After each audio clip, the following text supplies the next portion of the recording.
Hello friend. I want to tell you about the Opel Zafira car. The first generation Opel Zafira is still a very popular, valued and sought-after model on the secondary market despite its age.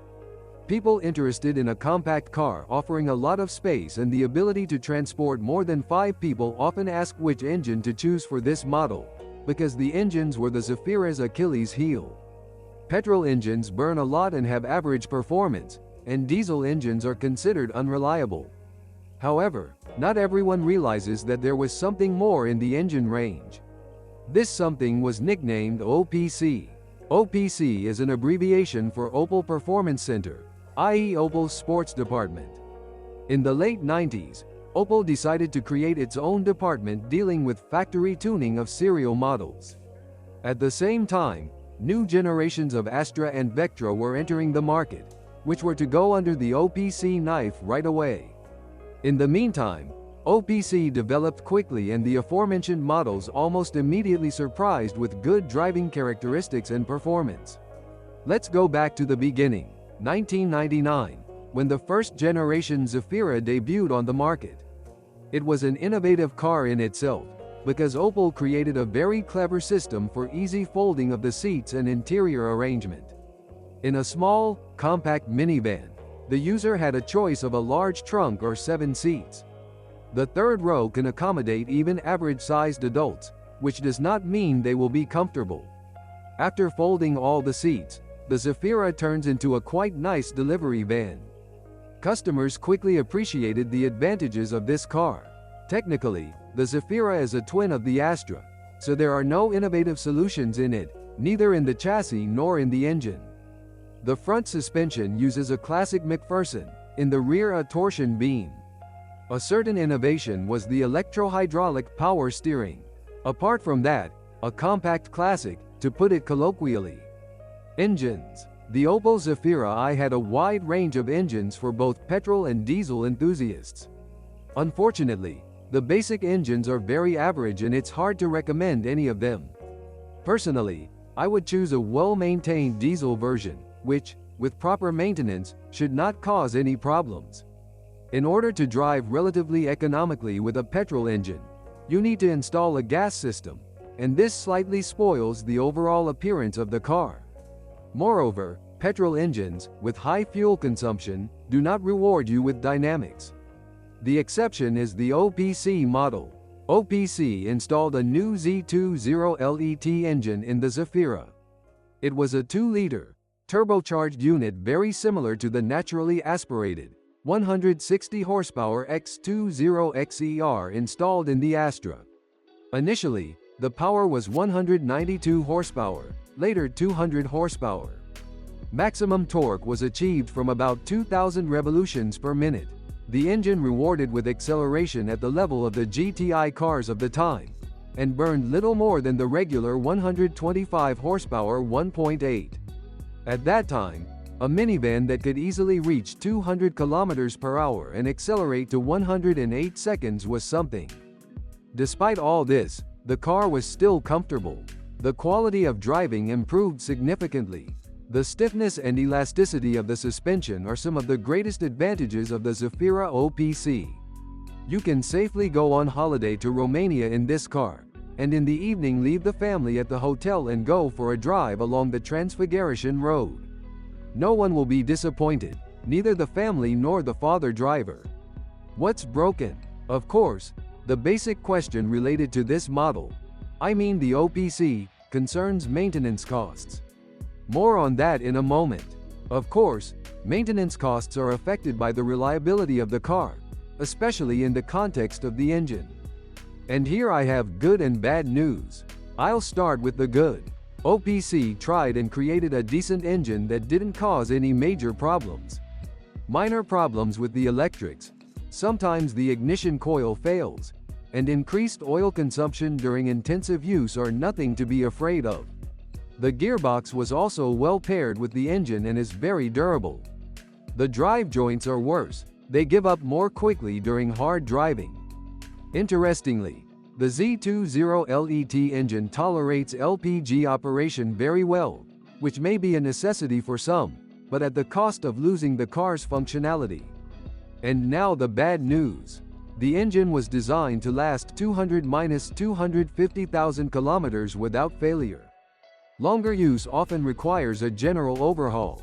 Oil consumption at the level of 1,000 kilometers may not suit everyone, and power losses are also noticeable at higher mileage. Unfortunately, several-year-old examples, often imported from France, Austria or Switzerland, already have mileage of around 200,000 kilometers and more. What does this involve? It all depends on the model. If you come across a car that has been used relatively gently and has been well maintained, you can drive 300,000 kilometers without any problems. Unfortunately, it is hard to find such a car, and it is hard to expect that someone bought an OPC for gentle driving. Otherwise, you will have to pay for a costly engine overhaul. What else? The turbocharger is durable.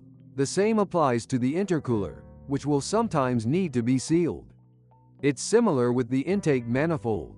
When sealing the intake, it's worth doing the same on the exhaust side right away, because exhaust manifold gaskets also tend to lose their properties. The expensive final silencer also corrodes. The rest of the system is durable. Unfortunately, corrosion is a characteristic feature of Opels from this era. The Zafira is no exception. The bodywork may not be susceptible to major corrosion, but the deep perforation on the rear wheel arches, which is only revealed when the doors are opened, looks unsightly. The front parts of the sills and the fenders near the side indicators are equally susceptible to corrosion. The last element to corrode is the trunk lid, especially in the lower part. There are no major problems with the suspension. Sometimes the springs at the back break. However, the steering system equipped with electro-hydraulic power steering can cause problems. The motors give out, but not always. Sometimes the alternator gives low voltage and this can be the cause of the problems. The operating costs of the Zafira OPC are strongly dependent on the technical condition of the engine. If the mileage is relatively low and the engine is well maintained, it generates small costs. Average fuel consumption of 11 to 14 L. 100 kilometers is simply a fact that must be accepted. All parts are available, but not all are cheap. Due to its age, the car is not very popular with thieves. Unfortunately, if the engine starts to fail, you have to add the cost of oil to the cost of fuel. Installing a gas system is only allowed in units in very good condition. Installing LPG in a worn-out engine is a costly mistake. It is better to invest in a repair, and this can unfortunately cost around $800 minus $1,000. Operating costs also depend on driving style. The car is quite heavy, so the brakes have a lot of work to do. The discs in the OPC are larger and therefore more expensive, and it is not worth saving on pads. The suspension is hard, and the low-profile tires take away from the softness of the work, so the chassis elements will wear out faster when driving fast over bumps. You also have to reckon with the higher prices of larger, sports tires. Is it worth it? It depends. Finding a well-maintained example with low mileage is extremely difficult, but then the car may be worth considering. If you need a functional, large car that you want to push from time to time, then the Zafira is an alternative to having two cars. However, if you want an economical car that looks better than your neighbor's Zafira, you'd be better off looking for something with a diesel engine and the OPC visual package. You also have to be prepared for some serious expenses in the event of an engine failure, because finding a used one may be impossible. You also have to reckon with higher operating costs, especially servicing, than with a normal Zafira. I myself was looking for a Zafira I OPC once, and I think that buying a used copy, and such constitute about 90% of the market, is pointless, because it exposes very serious expenses. But if you find a car from a reliable source, well maintained, regularly serviced, it is worth tempting, because driving is pure pleasure. Thanks for listening to me. Don't forget to subscribe to the channel and rate my video. If you know of any problems with this car that I haven't mentioned, be sure to write about them in the comments.